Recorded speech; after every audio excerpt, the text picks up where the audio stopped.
You wake up, everything looks perfect, your job is stable, your relationships seem fine, your life, and yet, there's a whisper in your mind, this isn't really me. You feel fake, hollow, like an actor in your own life. Why do you feel this way even when everything looks right? Person staring at a mirror, faint reflection, it starts small. A hesitation when someone compliments you. A tightening in your chest when you achieve something. And instead of joy, you catch yourself adjusting your behavior to fit expectations. At work, with friends, even with family, you laugh when they expect it, agree when you secretly don't. And inside, a voice asks, who am I really? This isn't laziness. It's not imposter syndrome in the usual sense. It's deeper, a split between the public you and the private you. Your identity fractures in quiet moments. You make decisions based on how you'll look, not how you feel. And over time, you notice something else. Even when life is objectively good, satisfaction feels hollow. Psychologists call this an identity incongruence. When your actions, values, or self-presentation don't match your inner self, your brain registers a mismatch. It doesn't matter that others see success. Your mind feels out of alignment. Slow-moving light patterns, slightly distorted. Here's the first truth. You are not broken. Feeling fake isn't a flaw. It's an adaptation. Think about it. Your brain's goal is always survival, emotional survival included. When you learned early that certain behaviors earned approval, safety, or love, your mind internalized a pattern. You became skilled at mirroring expectations. That skill kept you safe. It protected you from criticism, conflict, and loneliness. But here's the catch. Your brain never updates the reward to match your adult life automatically. So now, the same mechanism that once kept you safe creates this feeling of emptiness. Waves moving slowly, one wave reflecting another. Let's unpack what's happening inside your brain. Your prefrontal cortex, the part of your brain that evaluates and reflects, is constantly comparing the self you show with the self you feel inside. When these don't align, the brain triggers a subtle alarm. Think of it like this. You're a theater actor with two scripts. One script is what the world expects.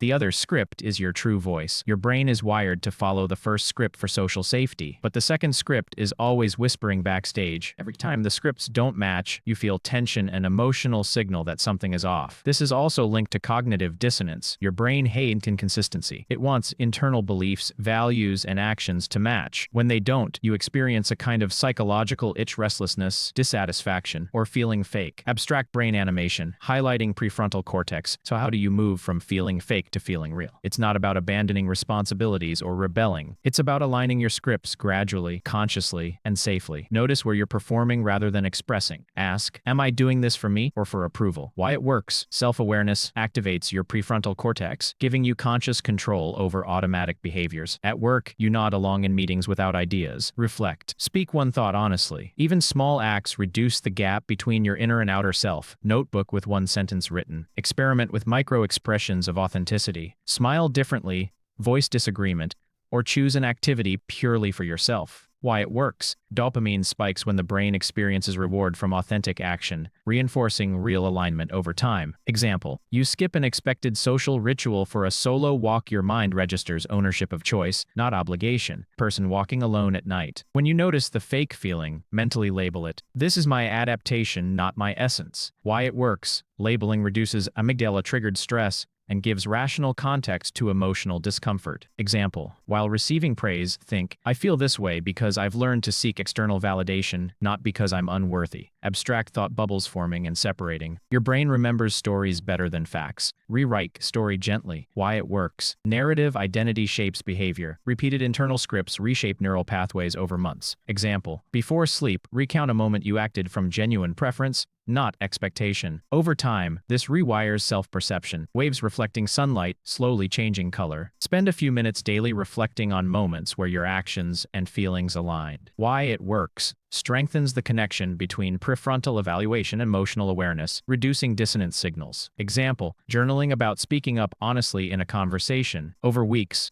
your brain starts recognizing authenticity as safe, not risky. Empty room with sunlight. Imagine your mind as a dual-lane river. One lane carries your adaptive behaviors, shaped by past safety. The other lane carries your true self-values, desires, and emotions. For too long, these lanes run in parallel but never meet. Your practice isn't about choosing one lane, it's about building bridges between them. Every small act of authenticity is a plank in that bridge. The tension, the fake feeling, is the river whispering. Here's your bridge. Take it. Slow bridge over calm water, subtle movement, you've learned something essential. Feeling fake is not your failure. It's your mind protecting you, even if that protection feels like a trap. The question isn't, why do I feel fake? It's, how can I meet myself halfway gently, one step at a time? You don't need a perfect life to feel real. You just need to align, quietly, with the self that's always been there. And in that alignment, life stops feeling like performance. It begins to feel yours. Book closing slowly, sunlight fading across pages, calm ocean horizon, waves moving slowly.